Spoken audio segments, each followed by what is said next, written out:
Following show is sponsored by your East Tennessee GMC dealers. From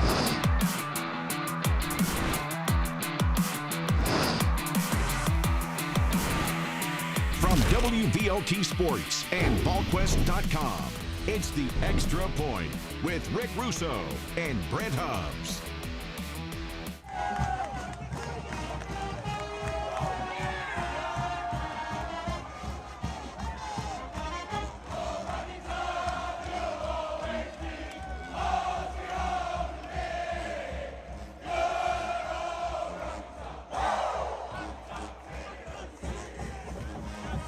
What a scene captured by our Zach Rickens at Acrisure Stadium last night following Tennessee's overtime win over the Pitt Panthers. As happy as anyone, the quarterback head coach tandem of Hendon Hooker and Josh Heupel embracing here on the field after the hard-fought win, Tennessee's second of the season. Hi everybody, good morning and welcome to another edition of the Extra Point Show. Rick Russo alongside Brent Hubbs, editor of VolQuest.com. Brent, before we go any further, want to say that certainly not lost on us is the fact that today is 9/11. We certainly count our blessings and remember the events, the horrific events of that tragic day. Yeah, and we remember the heroes. The heroes who involved. Did everything that they could on that day and moving forward to help this country. Indeed, well said. All right, we get to a win now, Tennessee's second of the season. And Brent, I'm watching this game unfold and I'm thinking, oh my goodness, this third quarter looks like a lot of the second quarters from last season. Tennessee on 3 drives in that quarter, 2 punts and a forced fumble. On the flip side, though, Pitt wasn't helping themselves either. No, I mean, that third quarter was just not good football, right? No. There's a couple ways to look at this thing this morning, and I think both of them have some accuracy to them if you think about it. One is if you're a glass half full guy, one is if you're a glass half empty guy. Right. Okay? The half empty guy knows and looks at it and says, this team should have beaten Pitt by more than a touchdown in overtime, given where Pitt was at the quarterback position, and given how bad Tennessee played offensively at times. So there's a lot of mistakes, a lot of things to correct moving forward that have to get corrected if they're going to win games. That's 100% accurate. The flip side of that, too, is you have to keep this in perspective. I looked it up last night. Josh Heupel in 15 games now, he's coached in 15 games at Tennessee, has 2 road wins versus ranked opponents. Derek Dooley, Lane Kiffin, Butch Jones, Jeremy Pruitt combined 2 road wins versus ranked opponents. Combined. So you got to kind of remember a little bit about where you've been, okay? But you got to improve to get to going where you want to go. Right. And so that's the thing this morning. It's a win. Be very happy with the win because you gutted one out. You found a way to win on a day where you didn't play your best at all. But at the same time, too, know you got to go back to work to get better because this team has got to grow moving forward. And those 2 wins, by the way, of course, yesterday against Pitt and last year against number 18, then number 18 Kentucky up in Lexington. So you're right, good point. And I'm going to stay as the glass half full guy. I'm going forward. That's my attitude. All right, folks, let's go ahead and take our initial look at the numbers from Saturday's game. And as we put those up on the screen, total yards about the same, but rushing yards down from week 1. That Pitt defense, no doubt, set up to stop the run. But then, Brent, a pair of turnovers for both teams, and those turnovers, especially that muff punt, really cost Tennessee. Yeah, well, you had 2 critical turnovers for Tennessee. You get a first down with Jalen Hyatt, and he fumbles the football trying to get extra yards in the pile. You can't do that. You got to have the football at the end of that play. You've done your job, which was get the first down. That was the goal of that play. You weren't looking for the home run there. You were looking for 2 yards in the first down. You got 5, but you've got to finish that play with the ball. And then Trayvon Flowers is a veteran baseball player, center fielder, the Australian punter for Pittsburgh, kicked one of those knuckleball sidewinders. And he tried to catch it like this instead of bringing it in. When you overrun that thing and it's above your head, you got to get out of the way. Who cares if it rolls to the 2-yard line? You got to have the football at the end of the play. Trayvon Flowers, remember, he was the guy that they put back a year ago. A lot of times, if the ball was going to be kicked deep because they trusted him to field the punt instead of otherwise Velus it was Velus Jones. Right. And so Trayvon Flowers has got to finish with the football there. He has to finish with the football there. 2 critical errors there. Throw in the block punt. Tennessee was fortunate that Pitt did not score a touchdown on that one. Just a lot of self-inflicted wounds that Josh Heupel and his staff are looking at today and shaking their heads going, that's fixable, But man, we can't make those kind of mistakes moving forward. As we continue to move forward and look at the stats, penalties really hurt UT in last year's Johnny Majors Classic. 134 yards of penalties last year, 7 for 70 yards. Both teams struggling converting third downs. And Brent, no sacks last week, 4 this week, and that, as the glass half full guy, that's really good for Tennessee. Yeah, and throw in the number of quarterback pressures that they had as well. Absolutely. I mean, I think there was a dozen or so of those. I mean, Slovis, I know, got knocked out right at the end of the first half, but he was taking a beating up until that point. Tim Banks made it real clear, we're coming, and we're coming early and often. They blitzed a good bit. They got a lot of hits on the quarterback that way. Then there were times, too, that Tennessee's Tyler Barron, Byron Young off the edge, which we've talked about all offseason. That's right. Can they get there without blitzing? There were times that they got there without blitzing, which was a positive. And maybe it wasn't the sack, but it moved him off the spot. Yeah. It moved the quarterback from where he wanted to be. He couldn't step into a throw. A lot of positives from that. I think moving forward is the play of the defensive line yesterday. Getting there, Brent, but also being physical in nature. Yeah, well, you knew this was going to be a physical football Sure. game, and that was talked about all week long. That's all Rodney Garner preached all week long, and that's all Brian Jean-Marie preached all week long in the front seven, was how physical this game was going to be. You had to answer their physicality. And then when Slovis got hurt, the starting quarterback for Pitt, and they went with Patty, the backup quarterback, it was run on first down, and Tennessee knew it. It was a little old school, put everybody in the box, and let's get downhill and stop the run game, and Tennessee did a solid job of that. Pitt was a little hesitant to throw the football. Tennessee knew it, and Tennessee really sold out to stop the run on early downs, forcing Pitt into third and long situations, or trying to. All right, folks, as we do each week, it's time to look at our defining moments. The Extra Point Moment of the Game, sponsored by your volunteer GMC dealers.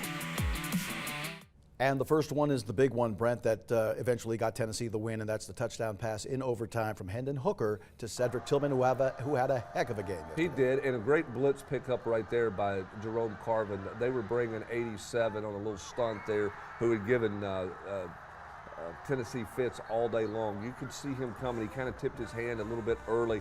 Jerome Carvin picks him up and creates a window for Hendon Hooker and creates a lane for him to be able to step up into the throw. You knew pressure was coming. The question was, could Tennessee give Hooker enough time to throw the football? They did, in part because they created that arc, if you will. That's right. And Hendon Hooker recognized it. Hendon Hooker, the veteran player, didn't panic and roll. No. He stepped up into the throw, which was a really good play by Hendon Hooker, and Cedric Tillman with the old basketball box out said, I'm bigger than you. I got position here. Just throw it to me. I'll go get it. And Hendon Hooker has total trust in Cedric Tillman. Throw it up, and I believe my guy's going to go get it, and he did. Yeah, absolutely. Tennessee coming up with the big play when they needed it. All right, defining moment number 2, Trayvon Flowers interception. Brent, here's Pitt driving in, and they're going to maybe go up by 3 scores, and this happens. Yeah, I mean, this was a play here. First of all, give Kamal Haddon a lot of credit for cutting underneath the receiver. I don't know that he got his hand on the ball, but he certainly, his hand, I think, distracted the receiver to let the ball kind of bounce off of his hands, and Trayvon Flowers, Johnny on the spot. Tennessee was in trouble right here. Pitt had a lot of rhythm at this point in the game. They're up 10-0. Slovis is out making plays and getting that going. And that was a huge play because Tennessee had done nothing offensively. They needed something to get them going, and that saved points right there because you could have been easily down 13-0 with a field goal or 17-0. And if it's 17-0, that's a very different feeling football game than what it was. That was a huge play early in the football game. Yeah, defining moment number 2 certainly gives Tennessee a little bit of momentum moving forward. All right, number 3, Tyler Barron's strip sack of the quarterback. Tyler Barron and Byron Young yesterday, each with 4 tackles, 2 TFLs, and 1 sack, and this one was a big one. Yeah, and look, it knocked Slovis out of the game, which was important in the second half, but Tennessee had just missed an opportunity in a 2-minute drill, had no rhythm. They were going to try to get some points there right before the end of the half. They stole 3 points here by the turnover created by Tyler Barron. One of the things I liked about Tyler Barron yesterday, if you watch that highlight there, he's lined up inside and is a pass rusher inside. He didn't just play with speed yesterday, Rick. I think the thing you looked at with Tyler Barron yesterday is that he played physical. He fought through the double team. He used his hands right there very well. That was not just a speed rush to get through. he created that pressure with physical play. That's a real growth for Tyler Barron from a year ago and a real positive sign for Tennessee. They can really mix and match with a pass rush set now. You can put Roman Harrison outside, who played well yesterday, Byron Young outside, slide Tyler Barron inside.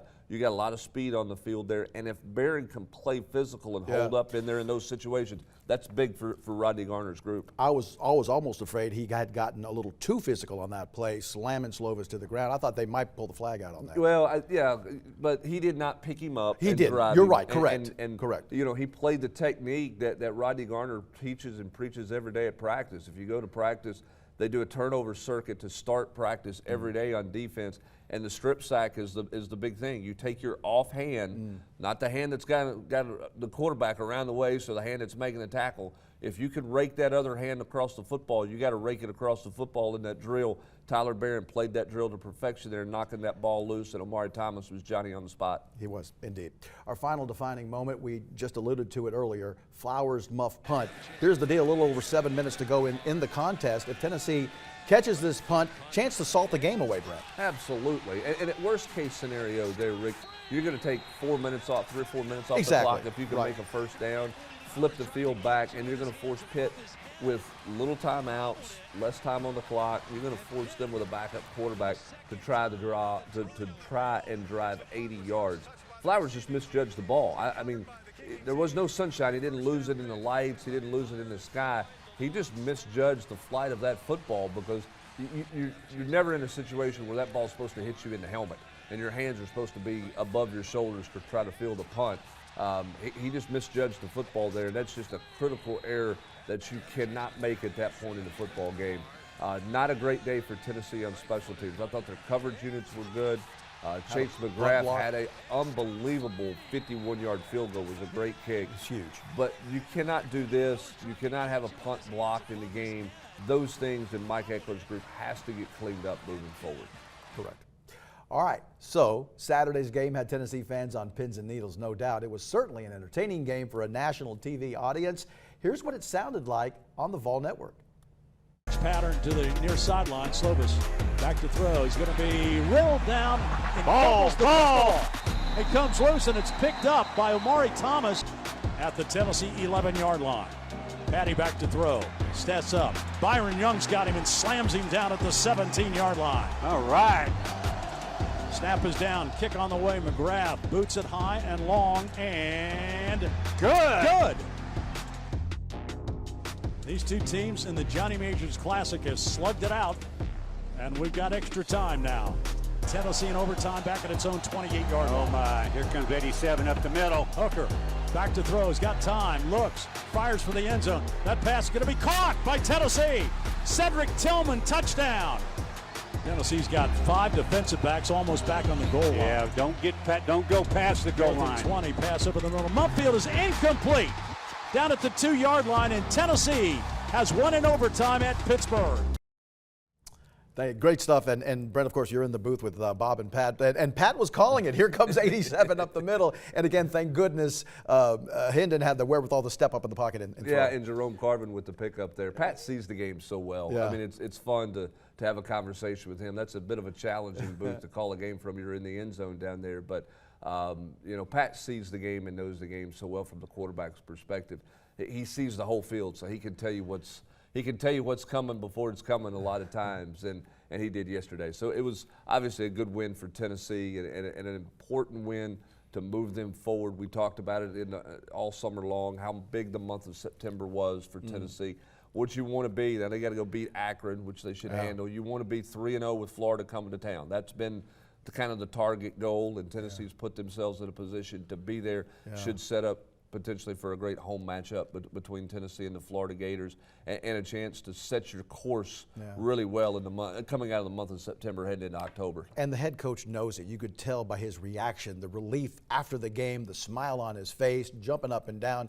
He knew how big that game was for his team moving forward. Well, sometimes you have to win ugly, and again, I'm gonna go back to my half full, comparison here. There's a million things you have to clean up. If you look at those highlights we just run on the last play on 4th and goal from the 20, there's a receiver in the middle of the field open. You can't have that happen there. Right. There is a ton of correctable mistakes, but the good news is that you're correctable. You were not just physically dominated. You were not physically overwhelmed. You were not out-talented. All of the things that you looked at yesterday that Tennessee struggled with and didn't do a good job with are correctable things. And that's a positive moving forward. Now, the challenge is to correct them. Right. And that's on the coaches and the players moving forward. But sometimes you got to learn to win ugly, and you got to learn to win close games where it doesn't go real well. And Tennessee found a way to do that. So that's the glass half full stance coming out of this win over Pittsburgh. And in the words of the late Al Davis, sometimes you just got to win. That's baby. right. You Just gotta win. All right, again, our thanks to Bob Kessling and Pat Ryan of the Ball Network. Exciting finish there at Pitt. Now, folks, throughout the next hour, we would love to hear from you. Tweet at us using the hashtag #TheExtraPointShow. Send us your comments and questions about the game. We'll check the Extra Point Twitter and try to get those answers for you throughout the course of the next hour with me and Brent Hubb. Stay with us, folks. More Extra Point Show when we come back. More Extra Point is coming your way next. Sponsored by your East Tennessee GMC dealers. Hi, everybody, and welcome back to the Extra Point Show. A play that could have blown this game wide open as we go back and look at some of the highlights from yesterday's game. The Volunteers coming out dressed in all white, and this is the play I'm alluding to. Quarterback Slovis back to pass, looks, fires, and again, it's intercepted, tipped by Haddon, and picked off by Trayvon Flowers, and the Volunteers, they fight off what possibly could have been a 3-score deficit. Later, Hendon Hooker hands it off to Jabari Small, who punches it in from the 1-yard line. He had 2 one-yard runs yesterday, and the Vols take their first lead of the game. Volunteers scored 17 unanswered heading into the locker room, leading 24-17, but came backup quarterback Nick Patty and Pittsburgh's Jared Wayne, the reception of that pass, and we go to overtime. Tennessee on offense, and there it is again. Hooker to Cedric Tillman for the touchdown. The Vols get the stop on defense and win it 34-27. Hey, folks, our Zach Rickens was fieldside on Saturday at Acrisure Stadium. Tennessee picks up its first ever win over Pittsburgh in the Johnny Majors Classic. The Vols overcame both a muffed and a blocked punt to down number 17 Pittsburgh 34-27 in overtime. The Vols offense, despite outgaining Pittsburgh by a yard, was pretty stagnant there in the second half. It was Tim Banks' defense that helped bail out the team, something Josh Heupel said after the game could not be said enough. There's so much that we got to do better, coaches and players alike, in particular on offense and special teams. I thought our defense absolutely battled, second, third, and fourth quarters, and got put in a bunch of sudden change situations, handled that really well for the most part, and just were relentless all night long. It's a game that was similar to last year's with Pitt, a gritty, grinded-out game, and everyone we spoke with afterwards said it's probably a game they lose last year, which speaks to this team's growth and maturity level. I feel like, we more mature this year, and honestly, last year I feel like we could have won last year because we beat ourselves. Honestly, we gave them everything they had. So to me, I think we could have won the game last year too. A year ago, a game like this, not just some of the things that we did playing, but the ups and downs. I don't think we would have handled it in the way that we would have needed to be able to come out on top, to just keep playing. And we're far from being a finished product. We got a long ways to go, coaches and players alike, to keep getting to where we're capable of being. But the growth of maturity and the competitiveness, man, so different than when we first took over. I told the guys in the locker room, I'm really proud of, this shows some of the things that we've been talking about and shows their growth. I'm proud of them. It was the super senior Hendon Hooker finding his favorite target 9 times for 162 yards. Cedric Tillman hauling in the go-ahead touchdown in overtime. Hooker crediting the defense for making his unit better during the offseason. Defense played their tails off today, as they do every day. They bring that enthusiasm and that energy day in and day out during practice, and they push us to get better, and we push them to get better. I remember during camp, we were preaching let's make each other better, let's compete. So moments like this we can finish. After celebrating with the fans, Hooker jogged off the field and embraced his head coach, who called this a program win after the game. For our whole staff, man, this is a program win. It takes everybody, and that's from me to our full-time coach down to equipment staff and everybody that's here on this trip, man. It's a program win. Special. We work our tails off every day in the office for countless hours, watching film for countless hours. On the field, having different corrections, last-minute corrections. You never know when you're needed or when that is needed, and tonight it was needed. And before Saturday, this was actually the only current ACC team that Tennessee had never beaten. This was also the Vols' first road win against an ACC team since beating Miami back in 2003. Reporting in Pittsburgh, for your official station of the Vols, I'm Zach Rickens. Thank you, Zach. And Coach Heupel himself individually is 2-2 against Pitt, having won once at UCF and now yesterday up there in Pittsburgh. Yep, and has never scored less than 31 points against Pat Narduzzi. Now, it took overtime to get to that number yesterday, but they've had offensive success. There's a real contrast in styles because Narduzzi's simply not going to let you run the football, and they're going to play a lot of press man on the outside. Tennessee beat it some, didn't beat it enough. Right. They beat it on the Brew McCoy touchdown. Cedric Tillman had the 61-yard pass down to the 1-yard line where he had him beat another time and couldn't bring the pass in. It's funny because Pat Narduzzi talked after the game about it being a game of inches, and he felt like inches here or there were the difference in his team winning the game, which in a lot of ways is true. The same thing on the other side. It's a game of inches. If Tennessee makes one or two plays and gets that thing to a double-digit lead, you never know where that thing comes out. But neither team could get that just game-changing, total different, take over the game or pull off the upset type play there in the second half. And those inches included Brew McCoy just barely stepping out of bounds and Pat Narduzzi none too happy about that, challenged and didn't win the challenge. Yeah, and he shouldn't have won the challenge because Brew McCoy clearly immediately moved himself back in bounds. He didn't continue to run out of bounds to gain an advantage. He immediately got back in bounds and clearly reestablished himself in bounds before he caught the ball. But think about this, Rick. You're in an NFL stadium. You got some camera angles you don't normally have in college games. Hendon Hooker throws what looks like an interception, ruled an interception, right at the end of the first half. Correct, yeah. They've got a great camera angle to show that the toe's out of bounds. Tennessee gets second life there. They get the field goal out of it. 3 points that you look like you're giving away. And quite frankly, probably wouldn't have been overturned in a lot of college stadiums because you didn't have that camera angle. In overtime, Pitt appears to have a first down on a scramble play for 18 yards. Heel comes down out of bounds. Probably don't overturn that play. No, and at first glance on stadiums. TV, you can't tell that. No. It looks like a catch. And if they don't have that down the line angle there, then those plays don't get overturned. So camera angles benefited Tennessee well yesterday in that game. And I thought it was a pretty well officiated game. I thought the review guys did a really good job. They had an easier job because they had a lot of different angles to look at that made it pretty clear on some of those reviews. No doubt. All right, folks, let's check out the Extra Point Twitter feed. And here's our first question. Tennessee had several opportunities, Brent, to take a 2-possession lead in the second half. Why do you think they suffered so many miscues and penalties? Mental lapses, I would imagine, certainly. And Pitt had something to do with it, too. And Tennessee just had a negative play. Every time they got a little rhythm going, there was a negative play to put them behind the sticks, whether it was a holding penalty or jump off sides or a sack where you missed an assignment on something. There was just, they never could, you'd look up and they'd have 3 or 4 plays and they would have a couple first downs. And you're like, okay, here they go. They get going in a rhythm. And then all of a sudden, like a freight train, there's an 8-yard loss. Or there's a holding penalty that brings it back. Or there's an offensive pass interference that brings it back. And then all of a sudden you go from, all right, we're getting ready to go win the game right here and take a 2-possession lead and get comfortable to, all right, you got to punt because you knocked yourself out of rhythm with a negative play on first and second down that forced you into third and long where Pitt could tee off on you. That's my biggest takeaway from the offense yesterday. They just couldn't stay in a rhythm because they couldn't stay ahead of the sticks well enough because they weren't productive enough on first and second down. Yeah, otherwise it could have been a much different outcome. Well, good outcome, but the way it got there. A much more comfortable outcome. Exactly. Well said. Coming up, folks, we're going to dig even deeper into the game, our weekly Inside the Numbers segment. That's coming up next on the Extra Point Show. Stay with us. More Extra Point is coming your way next. Sponsored by your East Tennessee GMC dealers.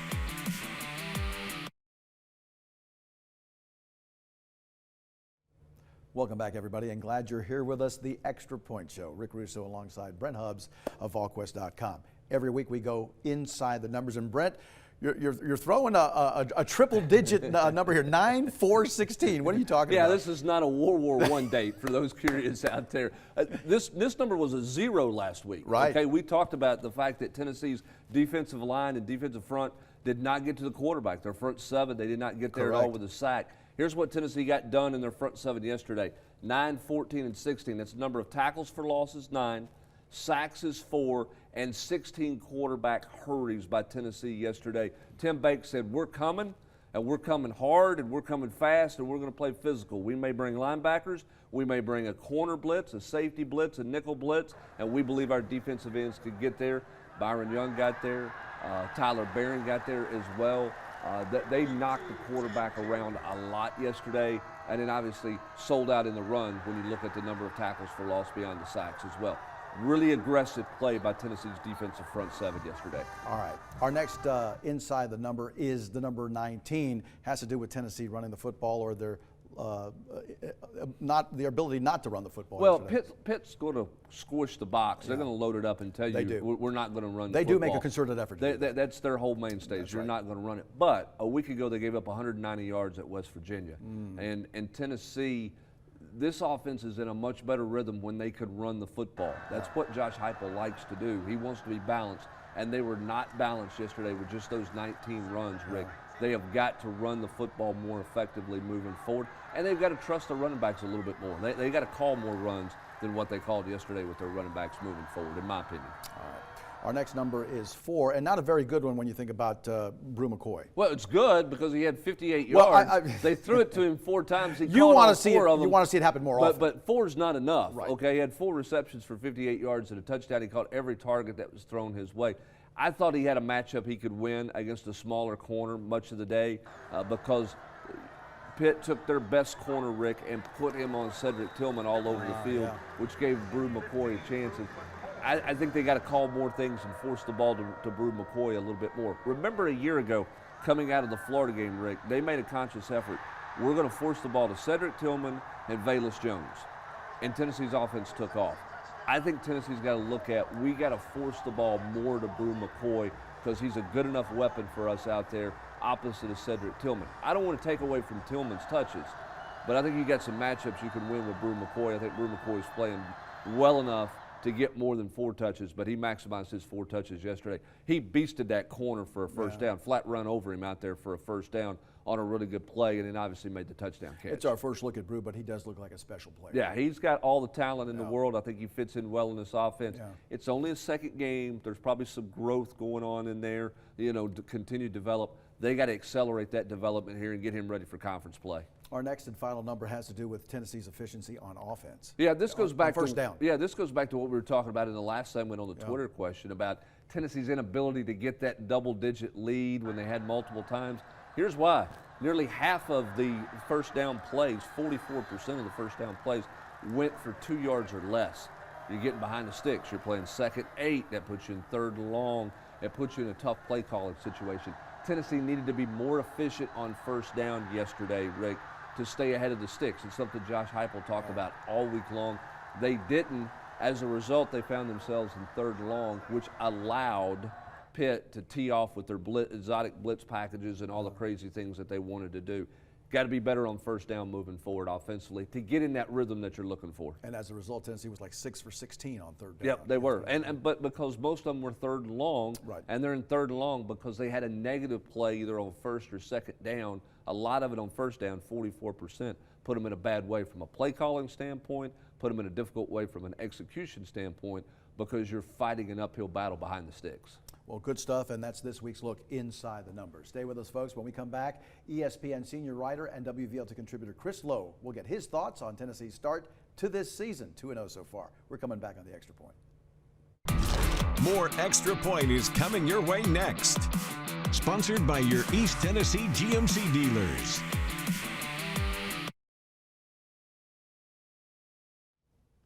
And welcome back to the Extra Point Show. As we do each week, it's time to check in with WVLT contributor Chris Lowe of ESPN.com and get his thoughts on Saturday's game and Tennessee football. When is college football not interesting? When do we not just absolutely love it, soak it up? Week 2 this year, the 2022 season, and it was just absolutely fantastic. Think about it. Marshall goes into Notre Dame and wins at Notre Dame. Appalachian State does it again. They did it against Michigan several years ago. They go into Texas A&M and take down number 6 Texas A&M there at Kyle Field. Alabama, which we all thought was a cut above, survives at Texas by the hair of its chinny chin chin. And then Tennessee does its part, absolutely determined to make things interesting there at Pittsburgh, but surviving in overtime by a touchdown in a game that was back and forth. And you just had that feel after halftime that Tennessee was going to pull away. But the Vols just absolutely did their best to keep Pittsburgh in that football game. Second-team quarterback limping around. Pittsburgh really depleted with some of their better players. But when you have to win a game like that, when you don't play your best football, you turn it over, you have punts blocked, you fumble punts, you got to count on your 2 best players to make plays. And at the end, there's Hendon Hooker, who didn't have his best half there in the second half, and there's Cedric Tillman making the play that made the difference for Tennessee. And let's give Tim Banks a ton of credit. Tennessee's defense still got a ways to go. We don't know, I think, where they are in the back end, but boy, they blitzed and they pressured and they rushed the quarterback, made Pittsburgh prove that they could beat them down the field, which ultimately they couldn't do that. But they knocked the quarterback down. They knocked Kadon Slovis out in the first half. Pitt having to go with their second-team quarterback. I think that's the way defensively Tennessee's got to play this year, is they got to sit out and they got to come after people. They played more people on defense. I think that's a good sign for Tennessee. But when I look at the SEC right now, who knows? I had a chance to see Arkansas play the last 2 weeks. I think physically, Arkansas looks like they're as good as anybody. The way they run the football, the way they stop the run. So there's a lot of teams, and I said this before the season, where you can sort of group them all together. Georgia right now, the class of the league. We thought maybe it was Alabama and Georgia last week. Now I think it's Georgia. But there's a ton of teams, including Tennessee, I think you could put right there in a group of 4, 5, 6 teams that have a chance to really make a run this year. For WV. Thank you, Chris Lowe, reporting for us. Now, despite some closer than expected games last week, it was pretty normal. But this week, there were upsets aplenty, and it wasn't a very normal weekend. 3 teams in the top 10 were defeated, while 7 of the top 25 teams fell, top-ranked schools fell. The SEC either was not safe yesterday. As we take a look at some of the highlights from conference play yesterday, that included Texas. Now, Alabama did hold serve, Brent, but this wasn't easy for the Tide. No, and I think there was some concern, and there's some concern with that Alabama defense. In the back end, they gave up some deep balls, some vertical things. Of course, Texas lost their starting quarterback, but the bigger concern for Alabama, just a litany of penalties. They did not play very smart, particularly defensively.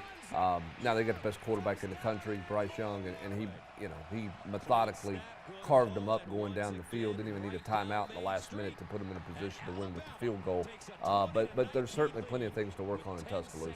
And 100 miles east of this game, look what happened at College Station as Appalachian State goes in and defeats Texas A&M, ranked number 6 in the country going into this game. Yeah, an unbelievable performance by Appy State. Credit their defense. Their defense was terrific the entire game. And give that group of kids credit for getting off the deck, Rick. I mean, you play in that wild shootout at home.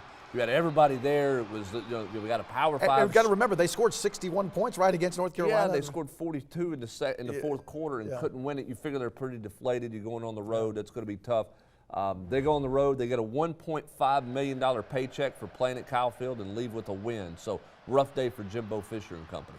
And what a difference a week makes. How about the game last night down in Gainesville? Florida, unranked the previous week, jumps all the way to number 12. And here comes Kentucky. And we see Florida scoring here, but for the most part, that Kentucky defense was stout. And Levis and company got the job done on offense. Yeah, they did. I mean, you look at Kentucky, they could not run the football at all in the first half. I think they had 2 yards rushing in the first half. Ended up with almost 100 in the second half, moved the football on the ground. I think their offensive line grew up a good bit.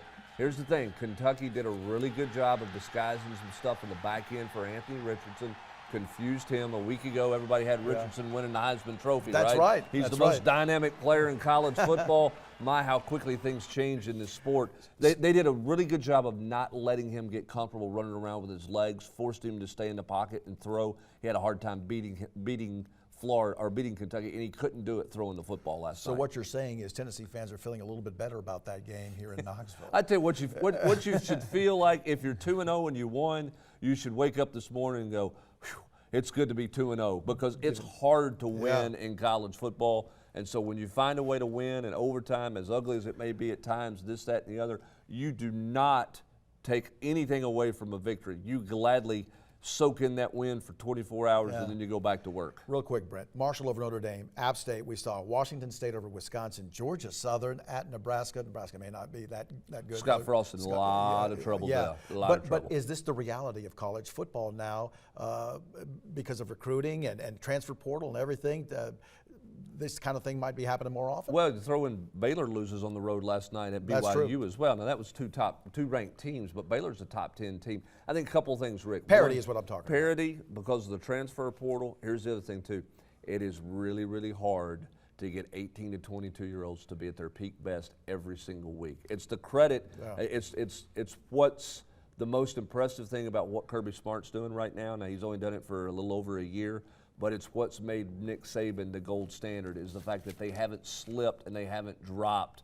They've consistently been able to play at their best or near their best each and every week. It's hard to do. It's really hard to do, and you're seeing it. I mean, here, look, Notre Dame, what, did they spend all their energy in week 1 and couldn't come back at home in their home opener to beat Marshall? I mean, that's a crazy thing to happen, but that's the world of college football. Parity, thanks to the transfer portal. And again, I think it's hard to get kids completely locked in week after week to be ready to play at your peak best. Big loss for the Irish at home. All right, one more question before we go to break. The defense seemed to be Tennessee's strength against Pitt. What stood out to you, Brent, most about their ability to rise to the challenge, especially in the third quarter? One of the things I noticed was number 24, Aaron Beasley, who had a heck of a game with 14 tackles, including a 3-yard loss, first career pass breakup, and a career-high 3 quarterback hurries. We talked about those hurries earlier, too. Yeah, and Beasley's playing the best of football of his life. I mean, he was really good in week 1. He was even better in week 2. I think the other thing, too, is Pitt was different in the third quarter, and I'm not taking anything away from what Tennessee did because Tennessee and Tim Banks did a really good job adjusting right at the start of the third quarter when you found out that Slovis wasn't going to play.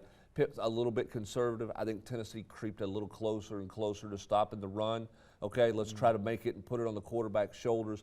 They did a good job of shutting the run down on first down, putting them behind the sticks, and then they could pin their ears back and come after the quarterback and go get it. And they did. They gave Tennessee's offense every opportunity to blow that thing out in the third quarter. The offense just couldn't sustain a drive. But Tim Banks' defense, other than defending the middle of the field and the slants, had a really nice day, pressured the quarterback and playing really aggressive in their front seven. Really contributing to Tennessee's second win of the season. Stay with us, folks. Time for another break. VolQuest.com's Austin Price and Eric Kane talk recruiting. That's next on the Extra Point Show. More Extra Point is coming your way next. Sponsored by your East Tennessee GMC dealers.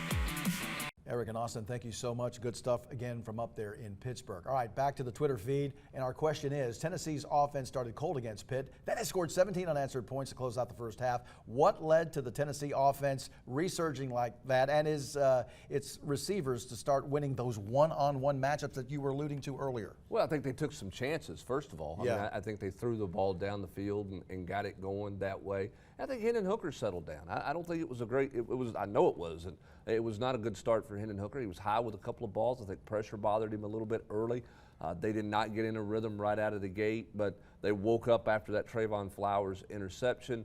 They got a couple of chunk plays, got them going, got Pitt on their heels a little bit. I think the offensive front adjusted a little bit to some of the pressure. They did a better job of handling that, giving Hendon Hooker some time to throw, and he found a rhythm. And he found a rhythm by finding number 4 because that's his security blanket. When he can get Cedric Tillman on a couple of throws, which he did, they weren't all deep balls. He got him on a comeback, he got him on slant. When he gets that going a little bit, then you start to see them get into a rhythm.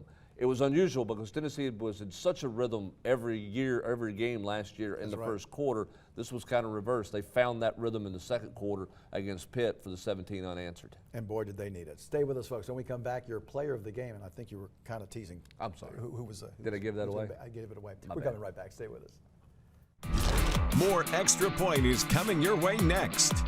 Sponsored by your East Tennessee GMC dealers.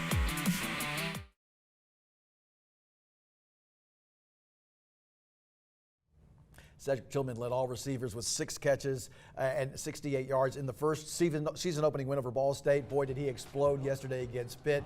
9 passes for receptions for 162 yards, averaging 18 yards per catch with a long of 61. And oh yeah, the biggest one of all in overtime, the touchdown reception from Hendon Hooker to give Tennessee the 34-27 win. Cedric Tillman, our player of the week. We were raised very similar. He was, played for Coach Needland. I played for Coach Bryant. And those two guys, two coaches at that time were very similar. You had basically the same philosophy. Our relationship was that he allowed me to do everything, and he also allowed me to do the discipline. There's 36 men on this list who went on to be head coach, not high school. I'm talking about small colleges, Division I colleges, and the NFL. Yeah. I don't think Bear Bryant, Joe Paterno, any of those guys had that many coaches. I could be wrong, but that's a lot of guys. When he came into your living room and told your parents you're going to get a degree and you're going to do things right academically, he wasn't just blowing smoke. Okay. Sometimes you get that with a coach who comes in, tells you all the right thing, and kind of goes down the road. But also he had his own interests as well. Being on time for things you're supposed to, giving max effort when it's time to do that, taking care of your teammates the way you're supposed to, taking care of yourself, going to class, all those things come here so that you don't create issues that may keep us from the mission, which is trying to win football games on Saturdays. All right. For doing all those things. He's going to tell you what he wants. Are you going to meet that and do it? And if you do, you have a chance.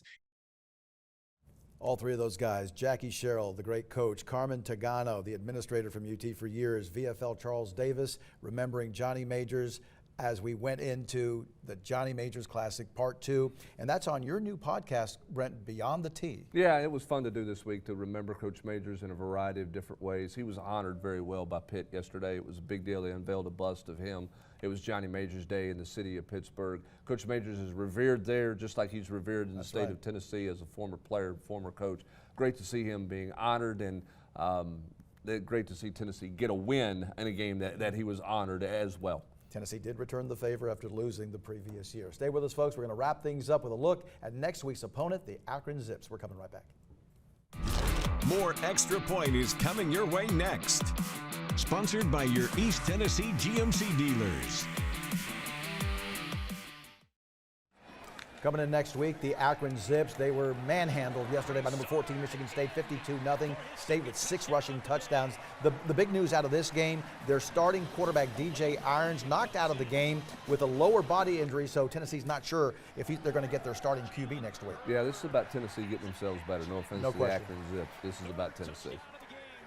And we will see that game next week at 7 o'clock, ESPN Plus and SEC Network Plus, as the Volunteers welcome in the Zips to Neyland Stadium at 7 o'clock. All right, time for one more viewer question. And after 2 weeks of football with Georgia right now looking like the best team in the SEC and maybe the country, where would Tennessee rank against the other SEC teams with some of the early upsets in college football that have been impacted by? Well, I think Georgia's the best team. You got to put Alabama up there, even though they didn't play well yesterday. I think you also throw in the fact that Arkansas has done well when you look at what they've done, beating Cincinnati, beating South Carolina. That's a good start for them.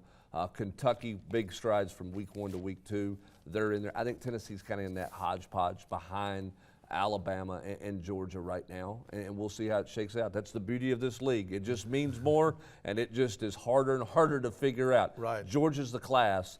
Alabama's got some things to work on. It's about who gets better over the course of the next 3 or 4 weeks. And we'll see what happens. Tennessee gets Florida here, Alabama here, but they've got to go to Georgia this year, and the Wildcats come here too. Yep, it's going to be a tough schedule for sure, but that's what you sign up to play for in this league. That's why yesterday was so big for Tennessee to find a way to win that football game. Brent, as always, great to have you. Thanks for being here, folks. Thanks for watching. We'll see you next week after the Akron game right here on the Extra Point Show.